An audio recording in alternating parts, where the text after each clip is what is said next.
Welcome to the Fantasy Happy Hour. Fantasy Happy Hour. Presented by Sportsneak. With your hosts, Justin Sauce and Terry Licious. Starting in 3, 2, 1. And welcome, Fantasy Happy Hour, episode 63, I believe, or 62. I do not remember, but we'll get right into our Thursday night showdown here. LA Rams versus Seattle Seahawks. We got two high-octane offenses coming at you. This is probably one of the more exciting Thursday night games we've had in a couple of weeks here, or one that, a lot more people are going to be anticipating. But yeah, let's just jump right into our lineups here for some DFS in FanDuel or DraftKings. Tarin, what do you got for the week? Well, 54.5 Vegas total in this game means we're going to see some scoring. Usually they're not wildly off, but you got the 3-1 Rams hitting the 2-2 Seattle Seahawks. Rams coming off a tough loss that broke their 3-0 to the Arizona Cardinals last week. And then the Seahawks riding some rust magic there where his arm won the game against the 49ers.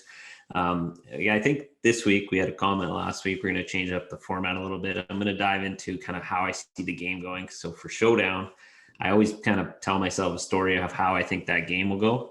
And then with that story, I'm going to pick players or a lineup kind of around that. So first of all, let's look at these two teams kind of on their own. The LA Rams, solid fantasy team, but very widespread, a little more options. But I mean, you have your main core of Cooper Kupp and Matt Stafford, the obvious plays in this game.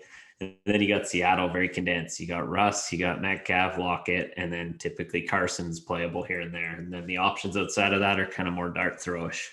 So I started with, I think this is a bounce back spot. So the story I wanted to tell with my first lineup is this is going to be an LA Rams onslaught with kind of a big bounce back spot. I think that was a tough loss last week, both for their defense and kind of their offense. Didn't look great. It still put up quite a bit of fantasy output, but they were down so much, you're going to see a lot of late game fantasy output. So I started with the captain, and I think that's Cooper Kupp. I just don't see a way around it, even though his price is so high. So it limits your lineup. So he's 18-6 at the captain spot, but he's at 46 targets through 4 games.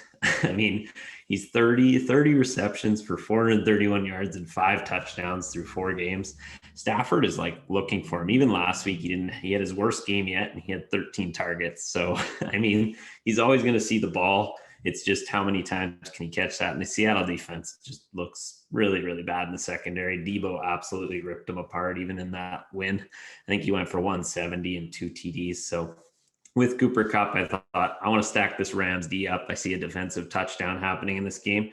They're 4,500, but I just have a gut feeling on this one that they're going to bounce back. I'm going to put Stafford in there with, stacking with Kupp. When you have a receiver at captain, you almost always want to put the quarterback in there because they correlate so well together. Each of them get the touchdown bonus when they score together. And Stafford's been awesome, 24.6 DK points on average. And I think he's a safe bet to get you 20 points. So that's kind of a good spot. I went to a cheaper receiver to kind of build that stack on the Rams side with Van Jefferson. I think he's going to be popular, though, off his big outing. He's had pretty good season so far, but he's only 4,800. And I just don't find Robert Woods is getting kind of involved. I mean, he's the guy to play if you want to be different in this game. And but Van Jefferson, 13 receptions for 226 and 2 so far this season.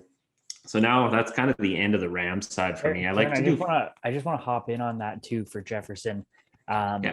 He's coming off of 21 fantasy points last game, where he got majority of them. I think he was only getting 6 fantasy points weeks 1 and 2, and 6 for 6 last week, 90 yards and a TD. So when Kupp's getting covered like that, it looked like Stafford had a nice option there to find him wide open. So yeah, his fantasy price did bump up this week from the 2,100 last week, but good solid choice right there. And then I think overall you want to bounce this game back. If you think the Rams are going to dominate most of the game, that means Seattle's going to be throwing a lot. And with throwing a lot, that means you got to pick a receiver. You got to hunt one down. But I think this is a Lockett week. I like him out of the slot in this matchup. I think Ramsey will follow Metcalf quite a bit, probably about 60% of the game. So I actually like going to Lockett. I feel like this is his spot to kind of bounce back. He's had a quiet week last week, and he's been quiet for, I think, 2 weeks now. So it just feels like a better spot, better matchup for him than Metcalf. And then I had to get cheap here because I'm burning up all my salary here. But I thought, Chase game, Travis Homer at 1,000. He's kind of the pass catching back if you want to bounce in there. They have Carson and Collins did see that role. But I have a feeling they're going to get Homer more involved on a short week this week. So that whole lineup ends up being 48,400, leaves about 1,600 on the table. And to reiterate, that'd be Kupp at captain, Rams D, Stafford, Jefferson, and then Lockett and Homer on the run back.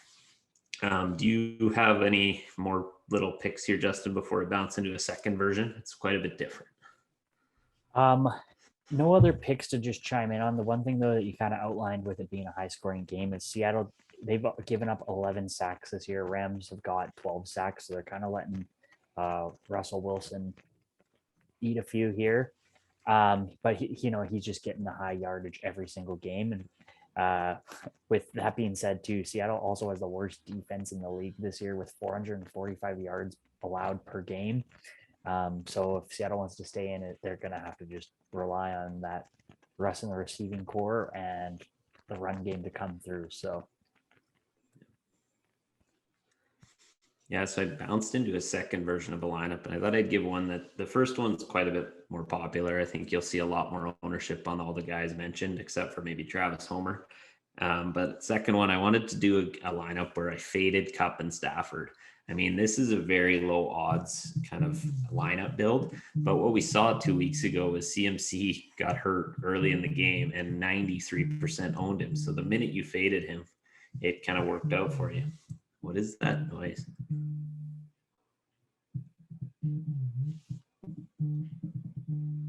It's on your side. I'm muted. What was that? Okay, am I still going? I'm so confused. What just happened? Okay, anyways, so I wanted to do a stack with Kupp and Stafford. So I'm going to assume the run game kind of dominates this for the Rams. And then, I'm playing on ownership. I'm going to stack the less owned side of the ball. I think that Wilson will be popular too. Every quarterback is. But, captain, first of all, Darrell Henderson Jr. for the Rams. Put him in there. I mean, he's practicing Monday. He does have that Q tag, which will reduce ownership. Should see lots of run when he's healthy. He averages about 16 DK points per week so far when he's playing. If he can punch 2 of those TDs, short distance TDs in, he's an awesome captain and kind of out leverages Cooper Kupp's ownership if Cooper Kupp has an average game at the price he's at. Bounce that into the run back. I'm going with the exact same stack, except I'm adding Russell Wilson. So Lockett and Swaim would be my stack. Mixed up Van Jefferson there, but Lockett, as I mentioned above, I think he's the guy to go to. I like his matchup this week against the Rams. And then Swaim, he's been a guy he's not seeing a ton. I think he has 12 targets, but very efficient with those targets, 9 for 125 and 2 touchdowns. He's the third guy and the clear third guy in this receiving core. And if you're playing a game where they need to catch up, he's definitely a good option, relatively cheap price, kind of middling the road there like Van Jefferson. But I think he's going to see those secondary looks. And then I think Russell Wilson's like a great play again.